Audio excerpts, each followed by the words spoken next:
Vinicius Junior est l'un des meilleurs joueurs du monde actuellement. Mais beaucoup de gens ne l'aiment pas et le trouvent arrogant. Et bien que le Real Madrid l'ait recruté en 2017 pour plusieurs millions d'euros, il a été jugé pas assez bon au départ, même dans son pays natal, le Brésil. Aujourd'hui, nous allons regarder ensemble son parcours pour devenir une star du football. Malgré les critiques permanentes, son mauvais comportement et son style de jeu jugé souvent provoquant, Vinicius Junior est pour certains le meilleur joueur du monde aujourd'hui. Vinicius Junior est né en 2000, dans la banlieue de Rio de Janeiro, et comme beaucoup de Brésiliens, il a toujours rêvé de devenir joueur de football. En 2010, son rêve est devenu réalité. Il a rejoint les équipes de jeunes de Flamengo. Les recruteurs ont rapidement remarqué son talent, et à l'âge de 11 ans, il était déjà comparé à Neymar. L'année suivante, il a même joué avec l'équipe des moins de 13 ans. Et même là, les plus âgés n'ont pas pu l'arrêter. Il devient le meilleur joueur de l'équipe et mène son équipe à une série de 90 matchs sans défaite, devenant ainsi réputé dans toute la région. Les Corinthians ont tenté de le recruter en lui faisant une offre incroyable, mais Flamengo lui a conseillé de ne pas partir et d'avancer doucement car il a encore tout le temps devant lui. Il est resté, et à partir de ce moment-là, plus rien ne pouvait l'arrêter. Ensuite, un appel va changer sa vie. Il est sélectionné dans l'équipe brésilienne des moins de 15 ans pour le championnat d'Amérique du Sud. Il marque 7 buts et est élu meilleur joueur du tournoi. Désormais, Vini n'était pas seulement champion, mais aussi les recruteurs européens avaient commencé à s'intéresser à lui. Mais il est resté finalement à Flamengo, qui l'a fait signer son premier contrat professionnel à l'âge de 16 ans seulement. Le garçon a alors commencé à voir la lumière du succès. Au début de 2017, il joue avec l'équipe des moins de 20 ans de Flamengo à la Copinha, un célèbre tournoi de jeunes au Brésil, où des joueurs comme Neymar avaient déjà fait leurs apparitions. Son contrat avec Flamengo prévoyait déjà une clause de libération de 30 millions d'euros, et un club était prêt à le payer, Barcelone. Cependant, le championnat d'Amérique du Sud des moins de 17 ans, où tout allait changer, était là. Dès le début, Vini a été exceptionnel, faisant des lobes par-dessus le gardien, passant la balle entre les jambes de ses adversaires ou dribblant 3 joueurs d'affilée dans un même match. Il a tout fait. Le Brésil a gagné. Vini a marqué 7 buts et a été élu meilleur joueur du tournoi. Et là, les journaux espagnols se sont mis à raconter que Barcelone avait déjà trouvé le prochain Neymar. Seule une équipe n'était pas du tout du même avis, le Real Madrid. Ils ne voulaient pas faire la même erreur que celle de Neymar et laisser Vini leur filer entre les doigts. Il n'y avait donc qu'une seule règle. Peu importe ce que Barcelone est prêt à payer, nous payerons plus. Puis ensuite, un moment très spécial est arrivé à Rio. Vinicius a fait sa première apparition avec Flamengo. Mais pendant les 10 dernières minutes qu'il a joué, il ne s'est pas vraiment distingué. Au contraire, tout le monde n'en a pas cru ses yeux. Madrid a payé 45 millions d'euros pour un jeune de 16 ans qui n'est même pas assez bon. Et comme il n'avait pas encore 18 ans à l'époque, le transfert n'a pas pu être effectué de suite. Vini a donc joué une saison de plus pour Flamengo, mais il n'a pas vraiment été à la hauteur à ses débuts. Il est entré 3 fois en jeu, mais il n'a pas laissé une impression positive. Le coach l'a ensuite titularisé, mais là encore, rien de positif. Au contraire, il y a eu des gros titres négatifs et même le journal espagnol Mundo Deportivo a rapporté que le Real Madrid a déçu tout le monde avec ses 45 millions d'euros dépensés en vain sur un jeune de 16 ans qui n'a rien de spécial. Le football est un sport qui évolue très rapidement. Et Vinicius l'a appris lorsqu'il a été attaqué par la presse internationale après seulement 5 matchs. Mais la plus grande humiliation est arrivée 2 mois plus tard, lorsqu'il est entré en jeu à la 75e minute, puis a été remplacé juste avant la fin du match. Il était la rigolade de tout le Brésil. Les commentateurs se moquaient de lui et les gens disaient qu'il ne porterait jamais le maillot du Real Madrid, car ils allaient bientôt réparer leur erreur et le vendre à bas prix à un autre club. En plus de cela, il a eu un surnom au Brésil, Negueba. Il y a quelques années, il y avait un joueur nommé Negueba qui avait rejoint l'équipe première de Flamengo à un jeune âge et qui avait été considéré par les fans comme une nouvelle superstar. Mais il n'a jamais répondu aux attentes. Jouant si mal qu'à 25 ans, il n'avait toujours pas réussi à faire une carrière. Vinicius a alors été surnommé Neguebinha, le petit Negueba. Une pression immense pour un jeune de 17 ans. Il semblait que tout cela allait détruire la motivation de Vinicius. Mais c'est exactement le contraire qui s'est passé.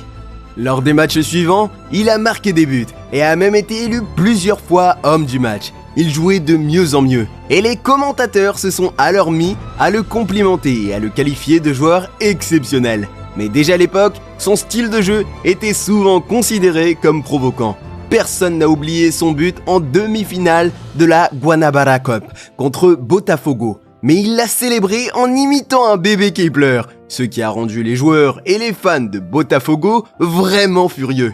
Près de 10 ans plus tôt, des joueurs de Botafogo avaient pleuré lors d'une conférence de presse pour se plaindre des arbitres. Et maintenant, Vinicius semblait se moquer de cet incident. Il a reçu un carton jaune pour cela, mais le drame est survenu après le match. La finale de la Guanabara Cup devait se jouer dans le stade de Botafogo. Mais ils ont refusé de laisser Vinicius jouer là-bas et la finale a dû être déplacée dans un autre stade. En tout, Vinicius a marqué 11 buts en 50 matchs et juste avant son 18e anniversaire, le moment était venu. Il a quitté Flamengo pour tenter sa chance en Espagne. Il ne savait pas encore que ses débuts allaient être tout sauf faciles. Le 20 juillet 2018, 8 jours après son 18e anniversaire, il a été officiellement présenté à Madrid, mais on voyait qu'il était un peu nerveux, car 45 millions d'euros, c'est beaucoup de pression pour un jeune de 18 ans. Le 29 septembre 2018, il a fait ses débuts avec le Real Madrid, en entrant sur le terrain à la 87e minute. Lors de ses premières apparitions, Vinicius driblait beaucoup, mais ses dribbles n'étaient pas toujours réussis.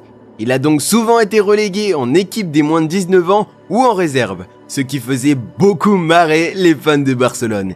Il pensait avoir poussé Madrid à dépenser une fortune pour un mauvais joueur.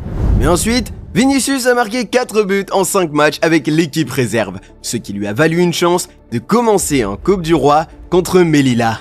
Il a délivré 2 passes décisives et a été élu homme du match. Par la suite, il a été appelé de plus en plus souvent en équipe première. Il a marqué son premier but, devenant ainsi l'un des plus jeunes joueurs à avoir marqué pour le Real Madrid. Et c'est là que tout a vraiment commencé. Il est devenu le 3e plus jeune joueur du Real Madrid à faire ses débuts en Ligue des Champions et a même donné une passe décisive. Il était de plus en plus souvent aligné comme titulaire à Madrid et montrait de bonnes performances, ce qui a conduit à un appel très spécial. Il a été invité aux matchs amicaux de la Seleção brésilienne. Mais alors que tout semblait bien se passer, la tragédie a frappé. Lors d'un match de Ligue des Champions contre l'Ajax, Vinicius s'est déchiré un ligament.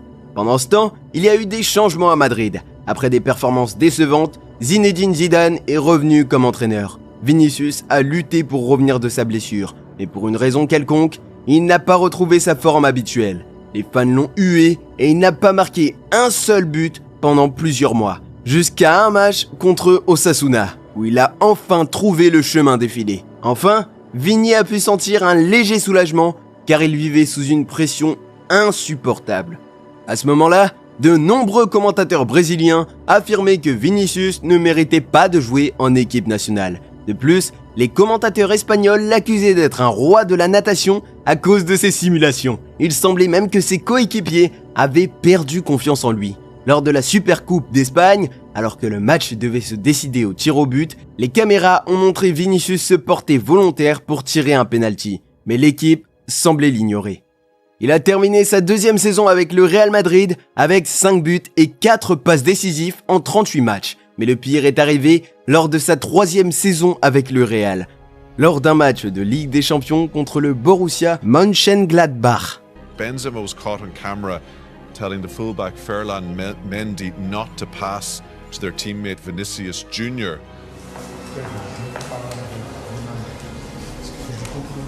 Et qu'a dit Vinicius à ce sujet? O que o Benzema tinha contra você, cara? Não, nada, o carinho sempre teve carinho muito grande por mim, sempre tentou ao máximo me ajudar, né? E quando passou aquilo, dia depois também ele veio conversar comigo, falou que não era aquilo que tinha passado e eu sempre levei na boa, nunca... Malgré tout cela, cette période n'était pas facile pour lui. Par exemple, Eden Hazard ne jouait pas son meilleur niveau à Madrid. Et bien qu'il ait coûté beaucoup plus cher que Vinicius, c'était Vinicius qui était critiqué par les supporters pour sa façon de jouer. À ce moment-là, il venait d'avoir 20 ans, toujours très jeune, et il semblait qu'il allait craquer sous la pression. Il a terminé la saison 2020-2021 avec 6 buts et 7 passes décisives en 49 matchs. Ce n'était pas mal, mais le Real Madrid s'attendait à mieux. Ensuite, quelqu'un est arrivé qui allait changer la vie de Vini à jamais. Carlo Ancelotti. Sous sa direction, Vinicius s'est épanoui et s'est transformé en un autre joueur. Il est soudainement devenu l'un des joueurs les plus constants, formant un duo redoutable avec Benzema. Ironiquement, Benzema, qui l'avait critiqué auparavant, le louait maintenant sans cesse. Vinicius était fantastique. 5 buts et 2 passes décisives dans les 6 premiers matchs de la saison. Le mois suivant, Vinicius a été élu joueur du mois de Real Madrid et en novembre, joueur du mois de la Liga, puis sont venus les 8e de finale de la Ligue des Champions contre Paris. Ils ont perdu le match aller, mais au retour, c'était très difficile. Ils étaient encore menés au début du match retour. Mais ensuite, Vinicius et Benzema ont inversé la tendance. Madrid a gagné 3-1 et Vinicius a été impliqué dans les 3 buts. Et ils ont continué. En demi-finale, il a marqué l'un des buts décisifs contre Manchester City. Puis en finale, Vinicius Junior a marqué le but décisif.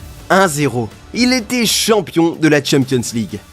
Avec son but, il est devenu le plus jeune Sud-Américain à marquer en finale de la Ligue des Champions et le premier joueur de moins de 21 ans à être impliqué dans 10 buts en une seule saison de Ligue des Champions depuis Lionel Messi. Cette saison-là, il a également aidé Madrid à remporter la Liga et a terminé 9e au Ballon d'Or, alors que Benzema a été élu meilleur joueur du monde et gagnant du Ballon d'Or. On pourrait penser que les critiques se seraient calmées, mais la saison suivante, il a reçu plus de haine que jamais auparavant.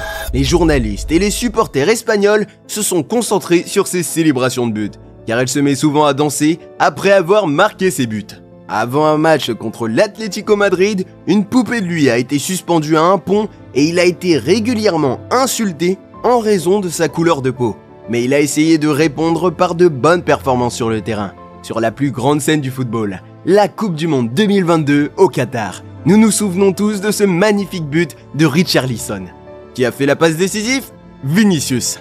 En 8e de finale, Vinicius a marqué le premier but contre la Corée du Sud. Et pendant la Coupe du Monde, il y a eu cette scène amusante lorsqu'une chatte est soudainement apparue lors d'une conférence de presse. Mais malheureusement, l'aventure du Brésil et de Vinicius s'est terminée tristement en quart de finale contre la Croatie. À la fin, la saison 2022-2023 a été décevante. Le Real Madrid a échoué en demi-finale de la Ligue des Champions et a terminé 2e en Liga. Cependant, Vinicius a été extraordinaire, marquant 23 buts et offrant 21 passes décisives en 55 matchs. La saison suivante devait être meilleure, mais un événement a bouleversé Vinicius et l'a fait pleurer. Lors d'un match à Valence, il a été victime d'insultes racistes et de jets de bananes. On pouvait voir à quel point cela l'a affecté. Pendant le match, il a montré un spectateur du doigt, l'accusant de l'avoir traité de singe. Que s'est-il passé ? L'arbitre n'a rien fait et la situation a rapidement dégénéré. Vinicius a été violemment attaqué par Mamardashvili et un autre joueur de Valence l'a pris par le cou.